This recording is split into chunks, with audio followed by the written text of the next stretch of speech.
Hi, and welcome to this lecture on a healthcare system in New Zealand.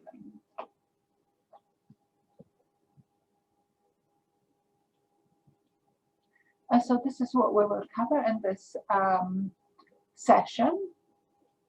So starting with introductions, my name is Agnes Arnold. I am an anaesthetic technician in Rotorua, New Zealand. This is my education background that you can see on the right here. I have been a registered nurse specializing in perioperative practice, so operating theatres, but predominantly anaesthetics for over 20 years in several countries. So this is what my usual job looks like. It involves a lot of clinical work. It involves a lot of equipment checking and equipment maintenance, but it predominantly involves helping anaesthetists in a clinical setting. But there is also some non-clinical components such as teaching, etc.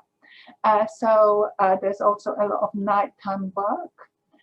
Including call out for emergencies, etc. And so hence the coffee and chips over here, which helped me to get through the night if we're there for a while. I've been lucky enough to work in a couple of other countries as well for short periods of time. But enough about me, we need to move on to the New Zealand healthcare system. We're going to look at it through the lens of the World Health Organization. So WHO Constitution envisages health as a human right of all human beings. To achieve that right, all countries need to strive towards universal health care. Universal health coverage, according to WHO definition, means that all people have fair access to health services they need where and when they need them without financial hardship. Why is it important? Well, here we've got a few key background facts that WHO present about the world. So half of the world's population do not have access to healthcare they require, and 100 million people are driven into poverty each year through healthcare spending. So, you know, this is a huge humanitarian issue, which each country needs to address in their own countries. And so where does New Zealand fit into all this? So New Zealand is a small island in the South Pacific. We have a population of 5 million, which isn't very big, and a fairly large area, and so the population density is quite low. There's only 130 public hospitals, only a handful of doctors, a handful of nurses, and literally a handful of ICU beds. So with the population spread out so far and wide, and just a few medical centers available, it causes some geographical issues for access. And we'll be looking at the barriers to access to healthcare in New Zealand a little bit more detail later. I'd like to point out the ethnic groups as well. About 30% of the population are comprised of various ethnic minorities, with the majority being the white European population. All New Zealand citizens and residents, and some work visa holders as well, have access to healthcare that is either free or low cost. That's in principle, at least. We'll see how that works out in practice in a minute. How is that universal health access achieved? Well, it looks quite complicated on this diagram here.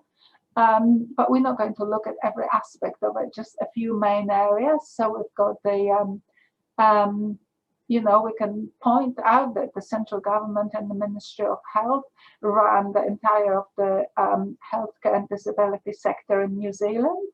But there is a couple of other areas that I want to focus on in a bit more detail, which are specific to New Zealand healthcare system, and that's the District Health Board, which, as you see, is financed directly through taxes by the Ministry of Health, And we're also later going to look at the ACC accident compensation corporation system in a minute as well. Let's look at the district health boards. So New Zealand is divided into 20 areas, 20 districts, and each one has got its own health board, which manages, funds, and runs all public hospitals in New Zealand.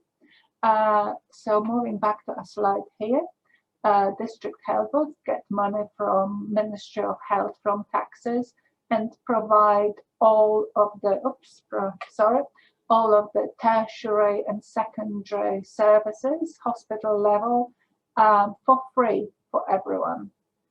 There is DHBs also come into agreement providing partial funding with private providers to arrange community care. So here we go, they've got private and non-government organizational providers, and they include pharmacists, they include your general practitioners, and they include majority of community services. Now, these are not fully funded by the DHB. They are only partially funded through service agreements. And so to meet the operational costs, these providers in the community require some co-payments from the public. Why is that important? Well, it is because community level care is your primary care, your first level care. Let's look at general practitioners. Now, the institution of a general practitioner in New Zealand is very important. You really cannot, your family doctor, your coordinator of your entire care, you cannot access any other service without, apart from emergency services in the emergency department and hospital, you cannot access any other service without a referral from your GP. And so seeing your GP is, you know, incredibly important. And most people see them, you know, quite frequently. And because of the system in which, you know, these organizations only get a small portion of their costs met by the government and require co-payments by the public, you know, we see that there is a GP consultation charges for just 15 minutes are actually quite high, vary greatly from area to area, but in some areas are actually quite high. We also see that ambulance is not fully funded either. In actual fact, ambulance are a charity in New Zealand, and they fundraise for their own operational costs, but they can never get enough money through fundraising. So they need to charge for each and every transport that they provide. And so citizens will pay about $98 for an ambulance call out, but foreign nationals may be paying $800 and more. There's also medication charges. Again, these are subsidized, but not free. So even the fully subsidized medication will still incur a $5 charge per prescription, and some unsubsidized medications are quite expensive. There are some safety nets built into the system for people who cannot meet those costs or who might struggle to meet their costs. So children and youth under the age of 14 have got free healthcare and free medication, but there is some other groups as well that might suffer from low income, such as elderly and people who haven't got jobs, and they might have some ways of accessing reduced co-payments. So they may be getting some additional subsidies.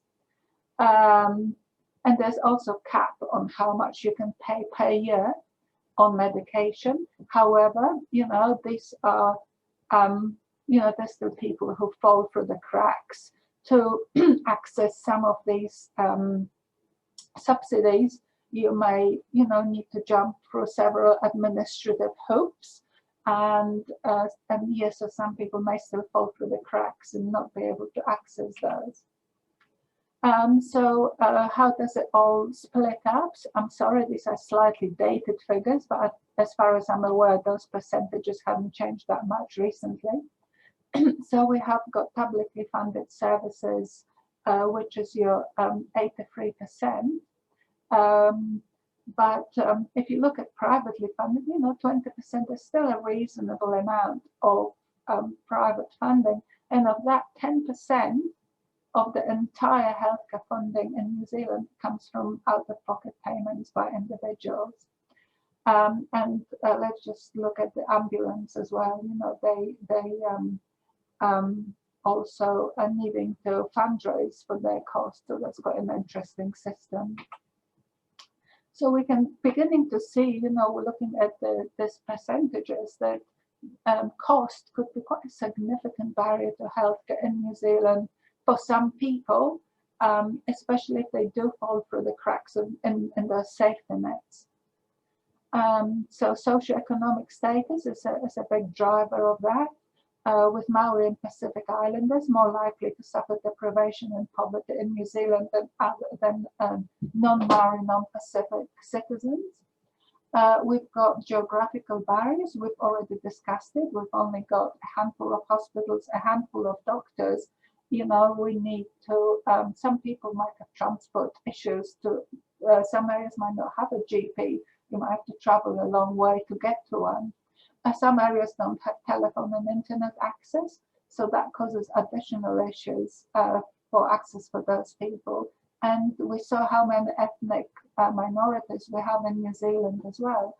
And so language could be quite a significant barrier for quite a substantial proportion of the population.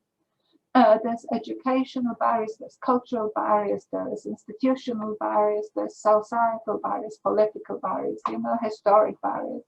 So there is actually quite a complex issues here. So inequalities in health in New Zealand are a problem due to those barriers. Those are the reduced levels of health are predominantly experienced by the Maori and Pacific peoples. And if we look, for instance, as an example of life expectancy, there's huge variation based on gender, based on ethnicity, but also, on the deprivation index, with this side being the richest people, this side being the poorest. There's quite a big difference between rich and poor. But if we look, at the same deprivation level, European females and Maori males, there's a huge gap of about 20 years in life expectancy. These are quite serious issues that the country is trying to address. And we see over the years, the gap in between, for instance, cardiovascular disease mortality rates between Maori and non-Maori is narrowing. So there is being a lot of work done to try and to reduce this inequality, but they certainly still exist. I want to look back now at our chart of the healthcare system and look at this. So we've pretty much covered this part of it. The Ministry of Health pay for the DHBs and they provide care for the population. But there's a separate avenue as well, which is a major contributor to healthcare spending, but is quite an interesting aspect of New Zealand healthcare system. And so that's why I want to address it. So that's the ACC system, or Accident Corporation. And they are also called Social Security. It's essentially an insurance scheme. And they provide, not a vast amount, but a reasonable amount of the healthcare funding. Excuse me. So ACC, it's a government insurance, a social security. It's funded by taxes, by employer and individual levies, but mainly through investment shares and dividends income, like most other insurance companies do everywhere in the world. So ACC provides funding for emergency and ongoing healthcare and income support for all accidents and injuries sustained in New Zealand. So not just for citizens, like the other publicly funded services, but for everyone. However, it will not cover disease from any other causes, so it's literally just accidents and injuries. Excuse me. To make a claim, and that's the bit that makes it, stand out, and an interesting aspect that's quite different to a lot of the other systems, healthcare systems where I've worked. It's a no-fault scheme, so you don't have to prove, the patient does not have to prove that someone else was at fault. This creates quite an interesting scheme. And an interesting situation, and that when the scheme was introduced in the 70s, it essentially took away the right to sue in the courts for injuries and accidents that are covered by it. And because all medical treatment injuries are covered by ACC, it essentially barred medical malpractice litigation in New Zealand. So it's a true no-fault healthcare system. And that's, quite a unique situation. So does this benefit patients? Yes, it benefits patients because compared with medical malpractice systems, such as, for example, in the US or in many European countries, the ACC system offers more timely compensation to a greater number of patients because they don't need to apply for they don't need to look for lawyers, they don't need to go to court, they don't need to suffer through lengthy legal costs and lengthy legal proceedings. They don't need to prove that anyone else was at fault. They can just fill in a form and get compensation. It really simplifies the complaints procedure for the patient. Does it benefit staff? Well, I don't think it really changes a lot for the staff, because staff are still responsible to the courts. You might not be liable for litigation, but you might still have criminal charges brought against you through particularly blatant or negligent behavior, or you've still got professional body tribunals, you've still got employment and disciplinary procedures. So yes, I guess it does take some pressure off the staff, knowing that they can't be sued constantly for every tiniest thing. But on the flip side of that, it doesn't really take all the pressure off. We're still there, we're still liable, we're still responsible to the patients and to our employers and to our professional bodies which govern our respective professions. So I just thought I'd mention that because it was quite an interesting aspect of New Zealand healthcare that I hadn't met anywhere else.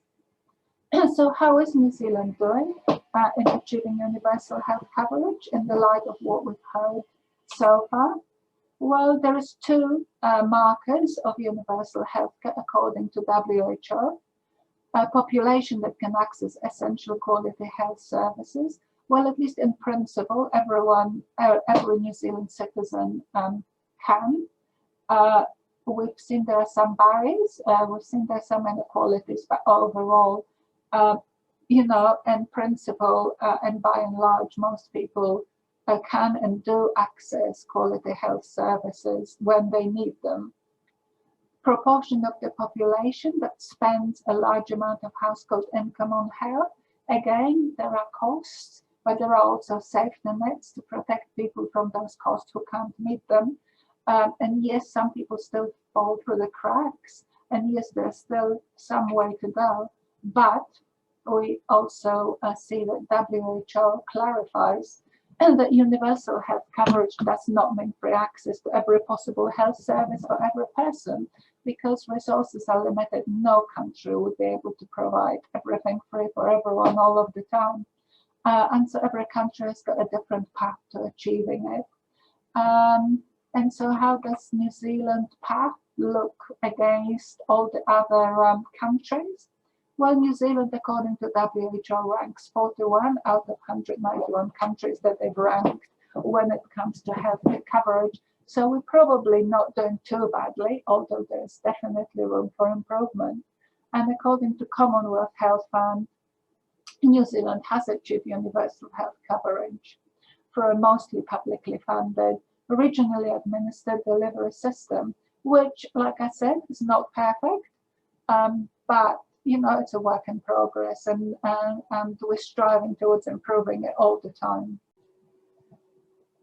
Hi, so this is now the last section of this talk. So we are going to discuss New Zealand anaesthetic assistant training. And I apologize, when I originally recorded that lecture, it was for medical students and not for anaesthetic technicians. So I actually, the first slide at the very beginning actually said medical training. So I apologize for that. I was on automatic pilot when I was doing that. So the New Zealand anaesthetic assistant training. So how do you become an anaesthetic assistant or an anaesthetic technician, or a tech for short, in New Zealand? So there's one university, AUT, we see it here. It's in Auckland, Auckland University of Technology. And that one university provides two pathways in which you can train as an anaesthetic technician or an anaesthetic assistant. So the first pathway is the Diploma in Applied Science in Anaesthetic Technology, and that's a 3-year full-time course, and that's for undergraduates, for people who have no previous experience and no previous university qualifications. However, if you do have previous experience, a previous relevant science degree, or are a registered nurse, you can do a shorter course, which is 1 or 2 years. And it's called the Graduate Diploma in Applied Science and Anaesthetic Technology. And that's at level 7 education at university distinctions that they've got. So university studies in New Zealand are not free. Schooling is free, but universities are not. For domestic students who are subsidized by New Zealand government, the fees will be approximately 6,000 New Zealand dollars a year. For overseas students, probably 34,000 per year. And tuition fees, however, usually hospitals pay those fees. So individual students usually don't have to pay those fees, which is good. So the different thing here to note that's quite different to maybe medical training or to nursing training or to other science degree trainings that you can enter. Most of them you would enter through university. However, for anaesthetic technicians, it's different. You need to have a job secured as a trainee. So there's specific trainee positions that are advertised in accredited, dedicated hospitals. And you have to apply for one of those, actually have one of those training jobs secure before you can go to the university and actually apply for the university program as well. So that's quite different. And the reason for that is that it's predominantly an hospital-based, apprenticeship-based training. This is pretty much the overview of how the 3 years would look like for an undergraduate student. So all of that time you will be at the hospital working alongside other anaesthetic technicians learning to do your job, but you will also have distance learning, papers in all those subjects in year 1, 2, and 3. And they predominantly focus on anatomy, physiology, obviously anesthesia, and physics as well. There is some courses that you do need to travel to Auckland for a couple times a year. There would be a block course, which would be a long weekend or a few days together, and attendance at campus in Auckland was compulsory for those. So this is the career progression for anaesthetic technicians or anaesthetic assistants. So you first apply for your trainee position at the hospital and then can enter the AUT training program. You've got 3 years of hospital-based internship style training. And then once you graduate, you pass your exams towards the end of that training, and then you can graduate and apply for professional registration with our professional body, our regulatory body, which is Medical Sciences Council.